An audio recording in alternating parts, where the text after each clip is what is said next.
Alors je vous présente Madroño, cheval de pure race espagnole de 8 ans, qui est monté essentiellement en extérieur et en dressage. Donc c'est un cheval sur lequel j'essaye de soigner des problèmes de pieds serrés, de talons chevauchés et de semcarte. En avril 2017, la cliente, la propriétaire, donc m'appelle en me disant que son cheval boite de l'antérieur gauche. Une sème descendante en quartier interne est apparue. Lors de la ferrure précédente, en fait, toutes les sorties en extérieur ont été effectuées avec des petits crampons à glace pour éviter les glissades sur les plaques de glace. Bon, je pense que ce petit détail a son importance.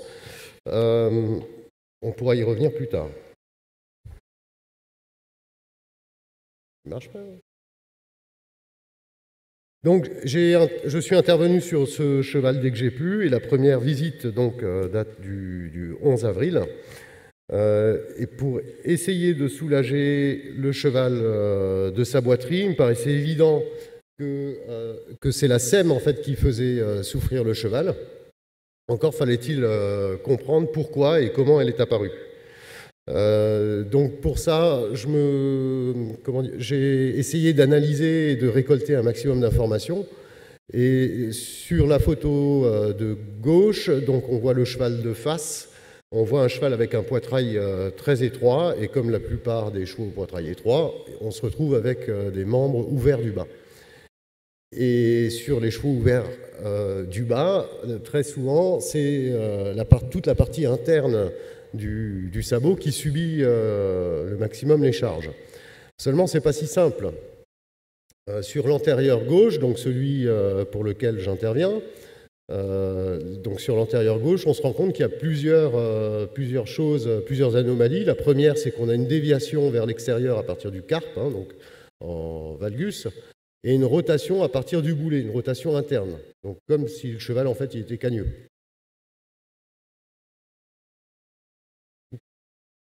En avant.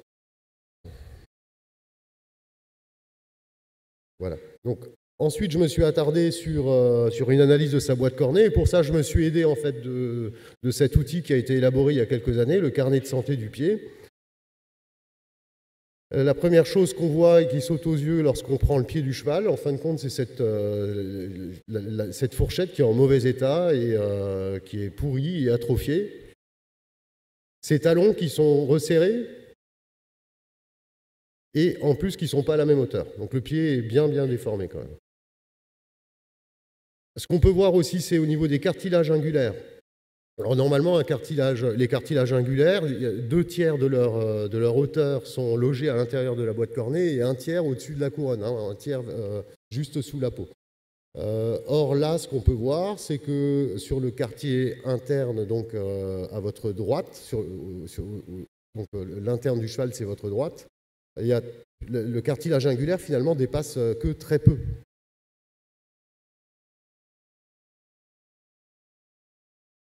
Ensuite, je me suis aperçu aussi que la peau, dans le creux du pâturon, la peau présentait des espèces de croûtes, et puis les poils en fait étaient contrariés un petit peu, ils partaient dans tous les sens, quoi.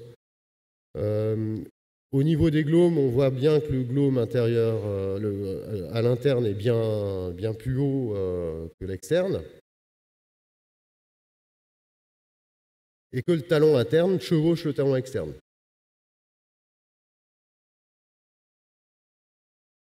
Ensuite, je me suis intéressé un peu à sa locomotion. Donc, en fin de compte, on a vu tout à l'heure que le cheval qui était ouvert du devant chargeait normalement l'interne.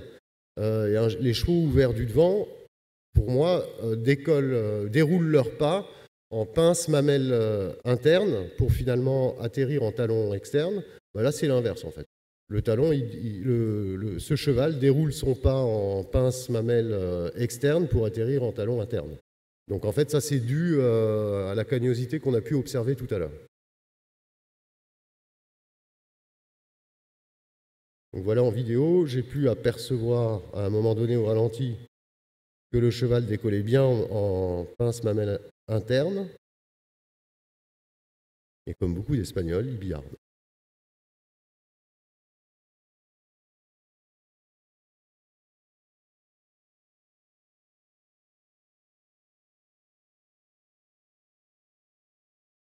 Alors le diagnostic, oh, on n'est pas encore là.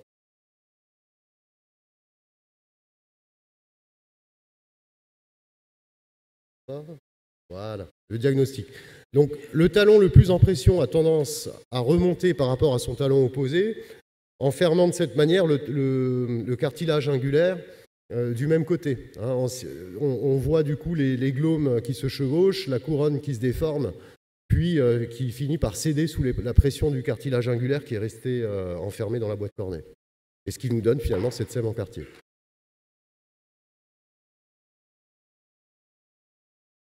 Ah, il y a du mal à démarrer. Voilà.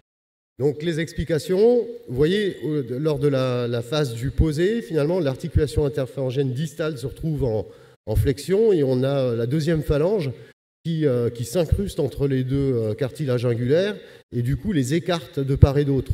Hein. Ensuite, dès le début de la phase de propulsion, les cartilages angulaires reviennent à leur place. Alors ce qu'il faut, c'est imaginer sur le pied sur le pied malade, hein, sur le pied objet de cet exposé, que le cartilage angulaire est enfermé donc dans la boîte cornée, mais il continue successivement d'être écarté par P2 à chaque posée. Alors, à un moment donné, c'est normal que la couronne pète et ça nous donne cette sème carte, quoi. Donc, une fois qu'on a réuni toutes ces informations, on va pouvoir mettre en place des objectifs. Et le premier objectif, il me semble, c'est de traiter les causes de la boiterie.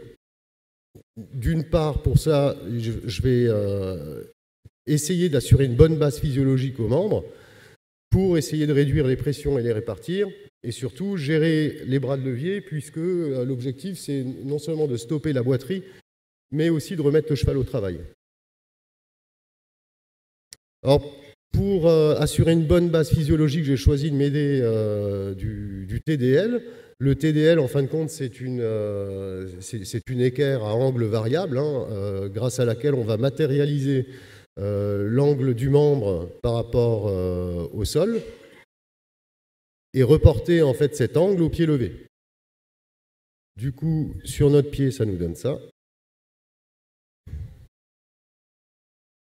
Alors, juste avant le but, quelques rappels, hein, c'est d'effectuer un parage respectueux de la direction du membre et puis aussi de maintenir les espaces interpharyngéens équilibrés. Hein. Il n'est pas question d'avoir plus de problèmes qu'on en a déjà.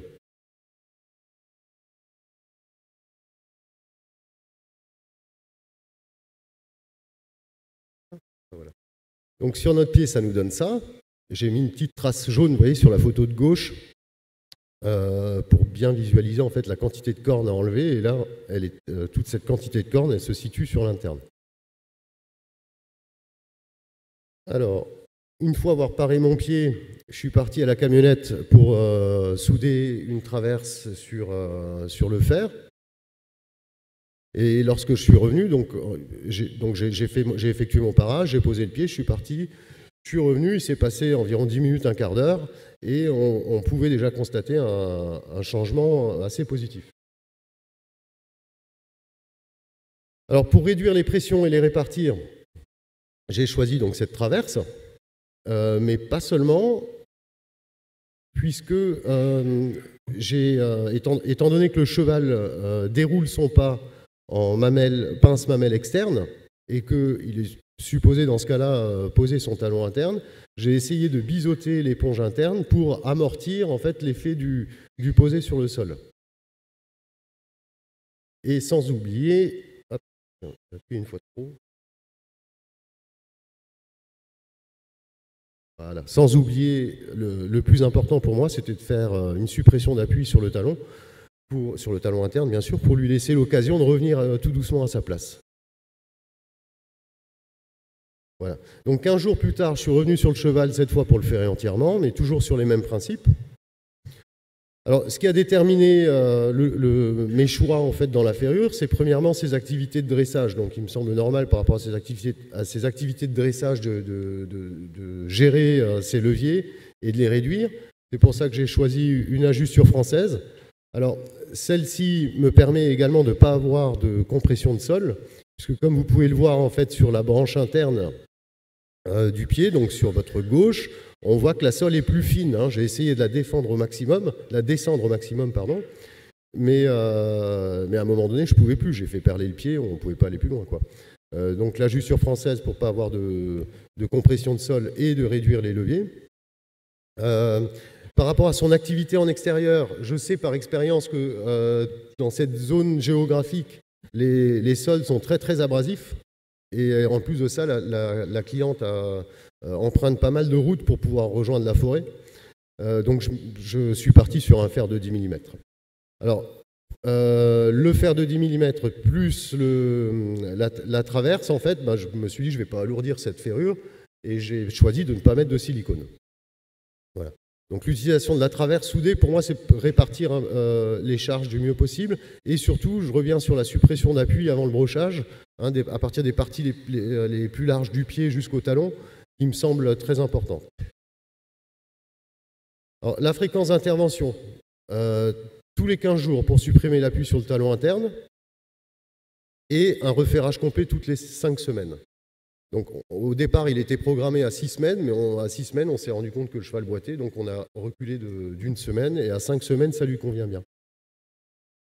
Voilà. Alors, pourquoi une intervention tous les 15 jours? Comme vous le voyez, la différence entre les deux, la photo du haut a été prise le 14 août, et la photo du bas le 1er septembre. Donc, il s'est écoulé 15 jours, 2 semaines. La première chose qu'on peut voir, c'est la croissance de pouce. Le pied évolue vraiment très très vite. Vous voyez, en couronne, on a cette petite bosse qui est plus éloignée de la couronne le 1er septembre qu'elle ne l'était le 14 août. Hein. Ensuite, on a le talon interne qui est revenu en appui sur le fer, donc il n'y a plus de suppression d'appui.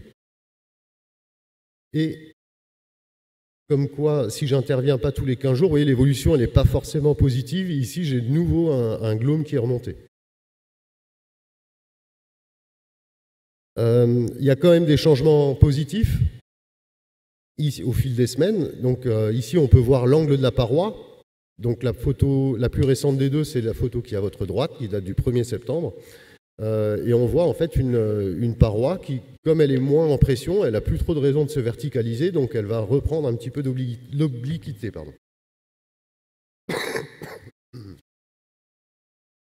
Alors, au niveau des talons, on voit que tout doucement, le talon interne reprend sa place normale.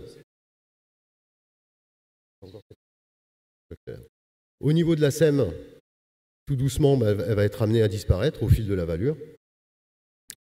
Alors pour résumer, à mon avis, il est nécessaire de réunir tous les paramètres afin d'identifier les priorités. Et si on a identifié toutes les priorités, on va pouvoir définir une stratégie. Alors, réunir les paramètres, ça veut dire quoi? C'est l'âge du cheval, ses aplombs, sa locomotion, ses différentes activités, la nature des sols, très important. Je pense que c'est la nature des sols qui va nous aider à déterminer la nature du fer, en tout cas sa matière, et la fréquence de travail. Les priorités ici, elles ont été de soulager la boiterie, de stopper l'évolution de la sème et de remettre progressivement le talon interne à sa place. Et tout ça en assurant au cheval une continuité dans son travail. Et enfin, la dernière des priorités, une fois que le talon est à sa place, c'est la gestion des pieds serrés. Parce que comme vous le voyez, le plus important qu'on a sur ce cheval, en fait, le plus gros du travail, ça va être de gérer les pieds serrés. La stratégie dans le parage, donc là, c'est très important pour moi, l'adéquation du parage avec la direction du membre, pour maintenir des espaces interphalangiens équilibrés, essayer de répartir les pressions sur l'ensemble de la boîte cornée, la suppression d'appui juste avant le brochage, et surtout une intervention régulière et très fréquente comme on l'a vu tout à l'heure. La stratégie dans la ferrure. Donc le choix de la matière et de la section du fer, une bonne protection de la sole, augmenter la surface portante et la gestion des bras de levier. On n'oublie pas que c'est un cheval qui doit travailler, donc on lui offre un maximum de confort malgré toutes ces anomalies. Alors, tous les points qui sont discutables dans les choix que j'ai faits sur cette ferrure. La première, on peut parler des limites. On sait qu'un fer à éponge réunie empêche donc un fer à planche empêche les talons, l'enfoncement relatif des talons dans des sols meubles. Donc forcément, on a à chaque fois une flexion de l'articulation interpharyngène distale, une descente du boulet et des tensions sur l'appareil suspenseur du boulet. Donc ça, à mon avis, il faut faire très attention parce que c'est là-dessus qu'on risque d'avoir des problèmes un peu plus tard. Dans la gestion des pieds serrés, il faudra optimiser le fonctionnement des parties postérieures du pied, ça me paraît évident. Et pour cela, il faudra à un moment donné, et je pense y être presque dans mon travail sur ce cheval, changer de stratégie, c'est-à-dire un retour à un fer ordinaire et surtout du silicone pour remettre les parties postérieures à l'appui. Voilà. Quant au risque de récidive sur ce type de pied, à mon avis, il est très élevé. Si on n'y porte pas une attention particulière, ce cheval est amené à récidiver. Voilà. Alors, je voulais remercier Camille, la propriétaire du cheval, Denis Leveillard et Patrick Dauphémont, je ne sais pas s'il est là pour les photos et les vidéos qu'ils m'ont prêtées, Sébastien Corr pour ses remarques très constructives et qui m'ont permis de vous présenter ce cheval du mieux que j'ai pu. Voilà. Je vous remercie. Merci Antoine.